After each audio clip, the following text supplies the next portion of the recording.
अच्छे बच्चे हाँ जी। कैसे बैठेंगे? ऐसे।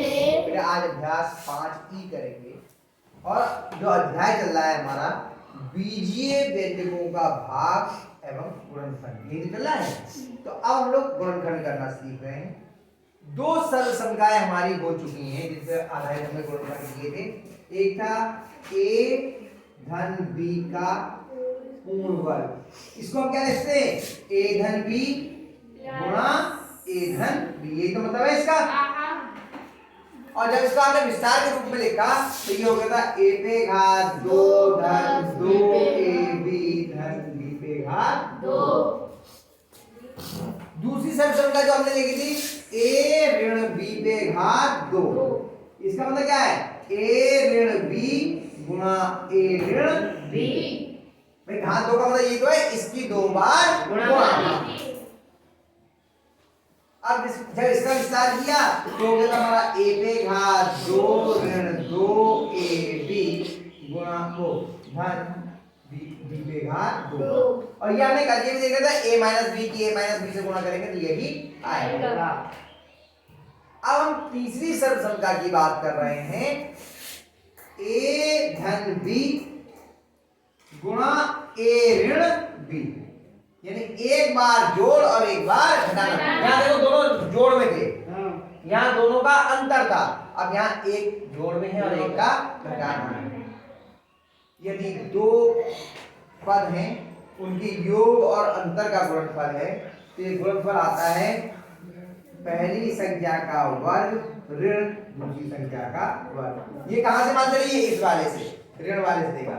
जो ऋण में है वो ऋण में और धन में है वो धन में। ये आपकी एक सरल संख्या होती है और आज इस सरल संख्या पे आधारित हम लोग गुणनखंड करने की प्रयास करेंगे। जब भी हमसे गुणनखंड करने को कहा जाता है तो सबसे पहले हमने आपको 7वें में और 6वें में बताया होगा कि सबसे पहले देखते हैं कि पूरे में सर्वनिष्ठ यानी कॉमन तो कुछ नहीं है, उसका अलग अलग तरीके होते हैं। अब हमने 3 तरह की देख 2 तरह की देख चुके हैं कि देखिए क्या इस रूप में है। अगर इस रूप में है तो हम इसे ऐसे लिख देते हैं या ऐसे लिख देते हैं, अगर इस रूप में है तो ऐसे लिख देंगे या ऐसे लिख देंगे। लेकिन पद ही 2 दे रखे हैं। कितने पद दिए हुए हैं? 2, और दोनों ही किसी का वर्ग है और उनका अंतर है। तब हम इस वाली सरल संख्या का प्रयोग करेंगे। जैसे कि पहला प्रश्न है आपका, क्या है बोलो? a पे घात 2 माइनस 4। a पे घात 2 माइनस 4। a पे घात 2 माइनस 4। अब हमने ये देखा कि यहां पहले संख्या का वर्ग है ऋण क्या हुआ?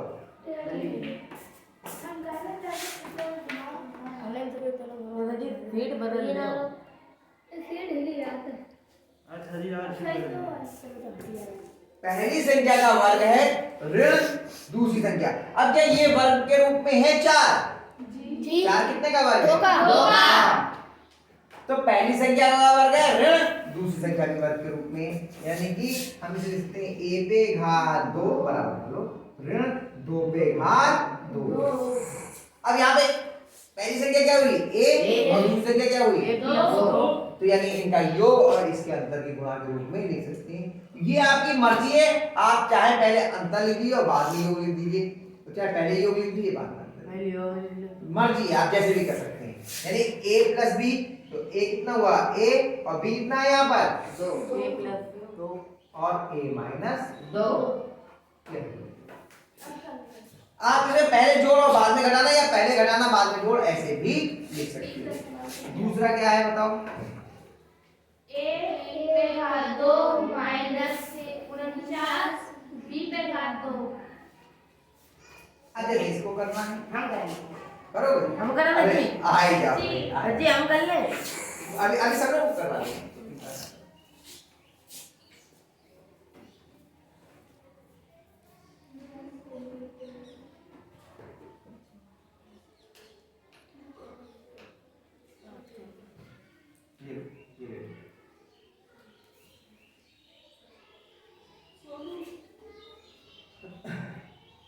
ये कैसे लिखी?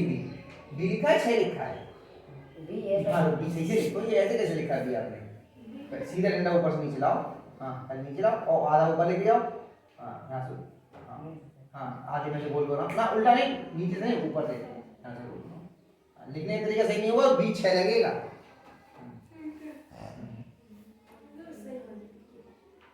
शाबाश।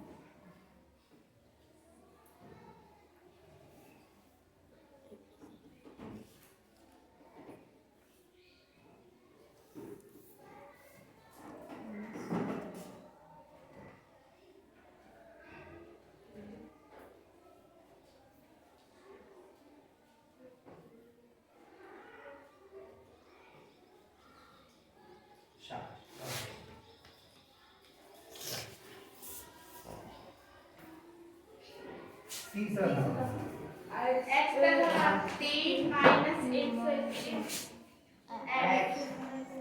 अब जब इसको कर रहे हैं तो क्या ये वर्ग के रूप में है?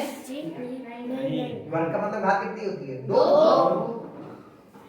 ये 2 की गुणा वाली घात 2 हो, 4 हो, 6 हो, 8 हो, तो हम वर्ग के रूप में लिख सकते हैं। तो ये तो वर्ग के रूप में लिखा ही नहीं जा सकता, यानी कि ये लिख रहेगा नहीं। लेकिन हमने आपको पहले बताया था कि पहले देखते हैं कि पूरे में कुछ सर्वनिष्ठ तो नहीं है। जब भी हम गुणनखंड करना शुरू करेंगे, पहला नियम ये है, हम ये देखते हैं कि पूरे में कुछ सर्वनिष्ठ तो नहीं है, यानी कि कुछ कॉमन तो नहीं है। तो देखो x इसमें भी है और x इसमें भी है, तो जो x की कम घात होती है वो कॉमन हो जाती है।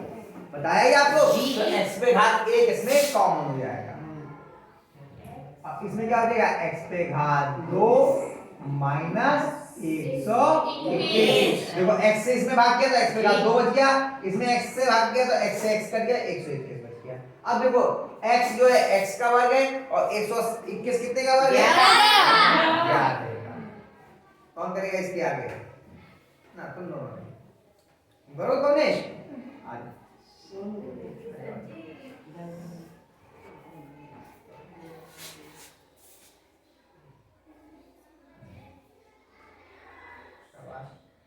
अब नहीं पहले बोलो बड़ी ब्रैकेट ना, बड़ी ब्रैकेट बड़ी हाँ अब इसको वर्ग के रूप में लिखो, x का वर्ग के रूप में लिखो, हाँ माइनस 11 का वर्ग लिखो, छोटी ब्रैकेट बना के, हाँ 11 का वर्ग लिखो। कैसे ये लिखा था? ऐसे ही करना है। अब 2 घात लगाओ, घात 2 लगाओ इस पे और बड़ी ब्रैकेट बंद। दूसरी चालू कर, इनमें कदे बाय में कदे जोड़ दो, भूस दिया बड़ी उसने, ब्रैकेट यहाँ से शुरू कर लेना x, छोटी ब्रैकेट शुरू करो, इनको जोड़ लो, बता देंगे। हाँ क्या लिखा है भाई? a square minus b square है, x माइनस 11। अरे x a का मान कितना है? माइनस 11 ब्रैकेट दूसरी ब्रैकेट चालू करो, x प्लस 11। एक बार जोड़ के एक बार घटा के 11 घबरा रहे हैं। एक बार जोड़ के और एक बार घटा के, पहले क्या घटा के लिख दो, पहले चाहो तो आंसर तो लिखा उनको आगे का। हो गया, ठीक हो गया। एक बार जोड़ के और एक बार घटा के, इसने पहले घटा के दिया, कोई फर्क नहीं पड़ता। आया समझ में? अंजलि अंजलि आया? चलो चौथा सवाल क्या है? 4 1 पे घात 2 माइनस 9 बटे 4 2 पे घात 2 4 1 पे घात 2।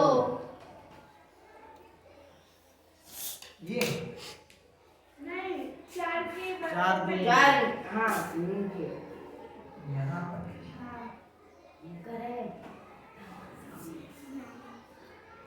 आ जा शिवा, हम कर लेते हैं। आ जा, कोई बात नहीं।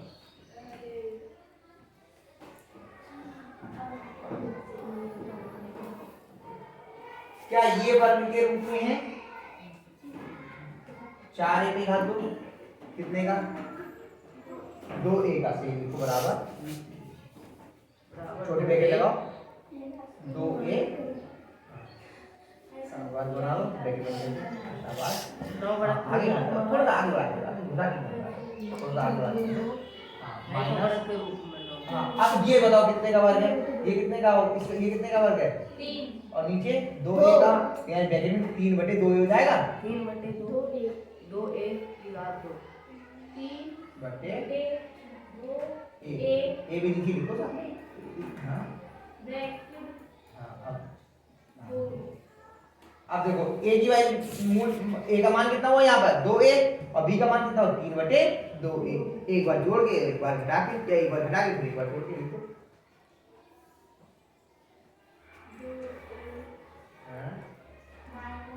लगा बोले ऐसा करो कोई बात नहीं सुनो मत बोलो नहीं मां से डिस्टर्ब होता है बच्चा हां ये लिखो हां सही है पहले बेटा बटे की लाइन ना देखो नीचे भाग जाएगी वो लाइन नीचे भाग रही है ना पहले बटे की लाइन ना तो थोड़ा आसान हो जाएगा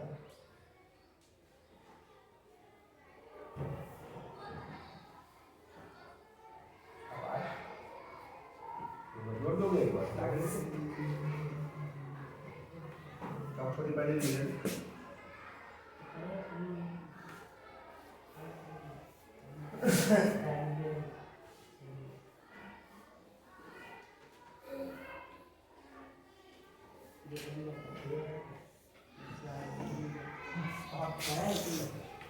आया समझ में मैंने 4 सवाल जान के करवा दिया तो कुछ आपको थोड़ा समझ में आ गया आया हमने सुधीर सोमू आया बेटा अब ब्लैक बोर्ड पे जगह नहीं मिल गई तो और एक आध बच्चे से करवा लेता हूँ अब आप बाकी सवाल आप लोग प्रयास करिए करने का नहीं आएगा तो मैं बताऊंगा